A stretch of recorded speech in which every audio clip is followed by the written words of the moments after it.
Pessoal, eu vou explicar como vocês vão fazer o projeto do estágio 2 na aula de laboratório de eletrônica 1.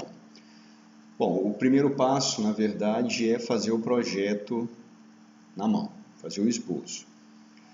Eu vou trabalhar com o estágio utilizando a configuração Darlington e aqui eu vou utilizar para o primeiro transistor, o 548, da esquerda, o 1 beta do multímetro. Vou colocar aqui o chute de 300, como se fosse o que eu medi com o multímetro. Então, chute entre aspas. Né? No caso do BD135, que é o transistor de potência, a medição do multímetro não é uma boa. Por quê? Porque a corrente do multímetro é muito pequena, a corrente de polarização. E a corrente do circuito que a gente vai montar ela é bem mais alta, ela vai ser 100, 300 vezes mais alta. Então, você medir esse beta não é um bom parâmetro. De qualquer forma, eu vou dar um chute aqui efetivamente, que é um valor que a gente tem visto em muitos experimentos, 150. Então, o beta Darlington seria aproximadamente o produto de 300 com 150. Daria aqui 45.000 ampere, ou 45K. Determinei esse beta por uma estimativa. Vou fazer a polarização usando as regras práticas. Alimentação 12 menos 12, então 24 volts. Aplico aqui 1/3, por exemplo, em R é 2, 8 volts. E sabendo que minha tensão de saída teria ali 1 volt de pico, aproximadamente, eu uso então aquela equação para calcular o máximo RE. Nesse caso, fazendo as contas dá 30 volts. E escolho em torno de 70% desse valor, um pouco menor, para garantir que não ocorra nenhum tipo de efeito não linear, ceifando o semiciclo negativo. 22 ohms.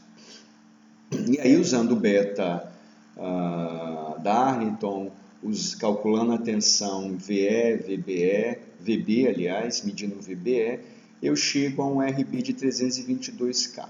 Com isso, eu tenho o circuito do estágio 2 definido. Entretanto, lá no laboratório, o que vai ser feito? Eu vou montar o circuito sem os capacitores, sem a carga, sem o sinal de entrada, desse jeitão aqui, como se eu fosse fazer a análise CC do circuito, na verdade a medição das tensões e das correntes.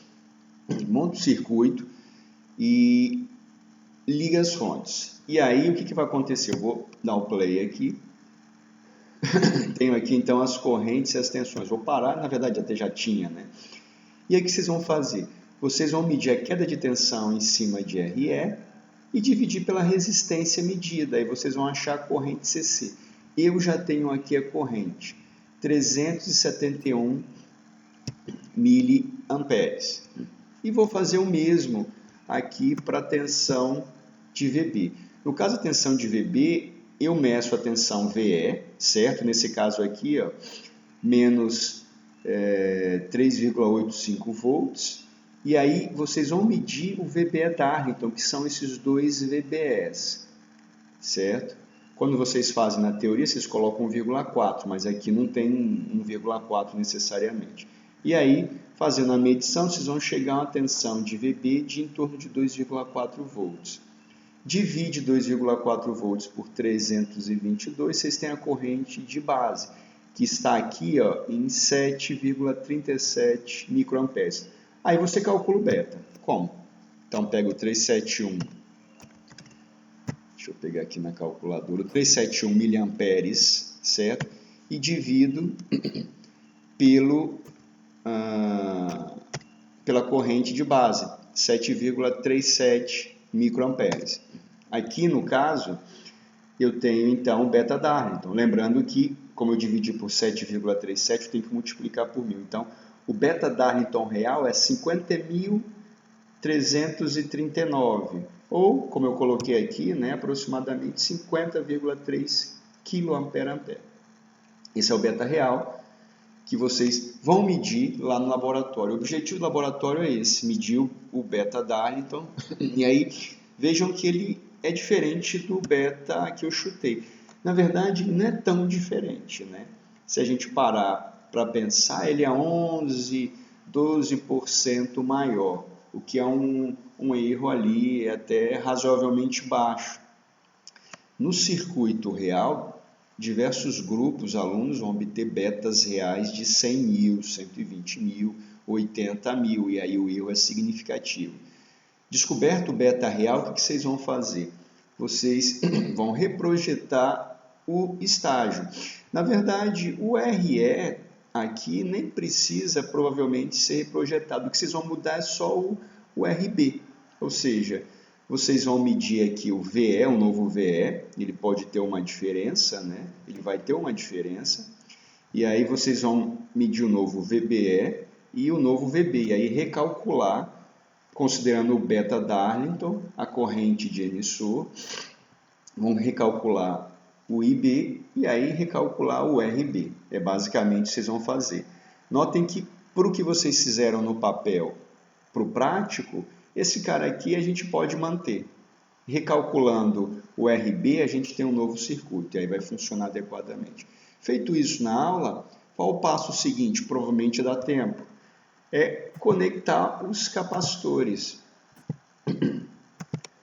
E aqui eu tenho uma carga, nesse caso eu coloquei 10 ohms, né? Vocês vão usar uma carga de valor igual à resistência da caixa de som.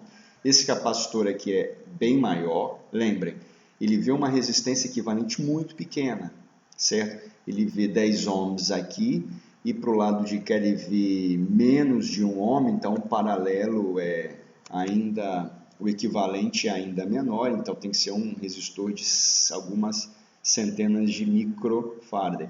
E aqui um micro. E como é que eu calculo esses capacitores efetivamente? Eu mostrei uma forma experimental em um outro vídeo, certo? Então vocês podem, por tentativa e erro, determinar isso daí. Bom, o que eu tenho aqui? Então a carga, e aqui na base o que eu tenho? Esse circuito aqui da base, ele é o estágio anterior, na verdade é o circuito equivalente do estágio anterior. É a resistência de saída do estágio 1, que eu coloquei aqui 10 kΩ, e vai depender do projeto de vocês, mas deve ser uma coisa da ordem de kΩ. E a tensão de saída, ela está na faixa de 1 volt, 1 volt de pico, né? E aí, se você aplica no estágio 1 100 mV na entrada, ele tem ganho de 10, 12, ele vai ter 1,2 volts aqui. E aqui é a resistência de saída dele. Como eu já simulei esse sinal de 1 volt de pico, ou 2 volts de pico a pico, vai produzir, ó, aliás, eu vou ter que simular de novo porque aqui está zerado, né? Agora assim que eu conectei o circuito. Então esse 1 volt de pico, ou 2 volts de pico a pico, produz aqui na saída 1,77 volts de pico a pico. Então se eu dividir 1,77 por 2, eu vou ter o ganho real desse circuito, que é 0,885 volts por volt. Lembrando que esse estágio é coletor comum, então o ganho dele é quase unitário. Na verdade, é menor do que 1, certo? Inclusive, eu tenho aqui a corrente que vai para a carga, né? Ou melhor, aqui nesse caso a corrente não, a tensão a tensão CC que está na carga, que é praticamente zero. Notem que eu tenho de pico quase 1 volt, e valor CC 70 micro, então é desprezível. A corrente a gente pode colocar para aparecer aqui também, para quem quiser. Vocês veem parâmetros e marcam aqui, ó, corrente pico a pico, corrente CC. Corrente CC obviamente vai ser próxima de zero. Eu vou dar uma esticada aqui no quadro e aparece, está tudo ali de novo. Ó. Olha a corrente, que ela é bem alta, a corrente pico a pico, 177 mil, e por isso que a gente tem uma corrente CC aqui mais alta. Eu coloquei até bem mais do que o necessário para ilustrar esse experimento. E o último destaque é o seguinte, para a aula prática, o que vocês devem já levar. Essa resistência RE, porque vai ser um resistor de potência, qual a potência desse cara? Nesse experimento aqui, a potência é bem alta, ela vai ser a corrente ao quadrado vezes a resistência. Então, nesse meu exemplo, esse resistor é de mais de 8 watts. Então, vocês teriam que adquirir uma resistência de 10 watts para trabalhar com segurança. No projeto real, vocês não precisam ter essa corrente toda de 377 mA, supondo que a corrente de carga está nessa faixa, poderia ser algo menor. Na verdade, vai depender do projeto de vocês, mas em geral, esse resistor aí está na faixa de 5 watts, 6 watts, então não é tão distante desse meu. Mas se você conseguir uma potência menor, o custo do resistor é um pouco menor, não que ele seja caro. E o transistor, dá para calcular também a tensão dele, a potência dele. A potência dele vai ser a tensão de VCE vezes a corrente de 370 mA. Então, vocês têm que levar o resistor e um dissipador. O dissipador vocês podem encontrar em sucata, né? E aí, durante a aula, eu vou mostrar como montar esse dissipador, certo? Então, se atente a esses dois detalhes dos materiais, dos componentes que vocês precisam levar. O restante a gente tem no laboratório.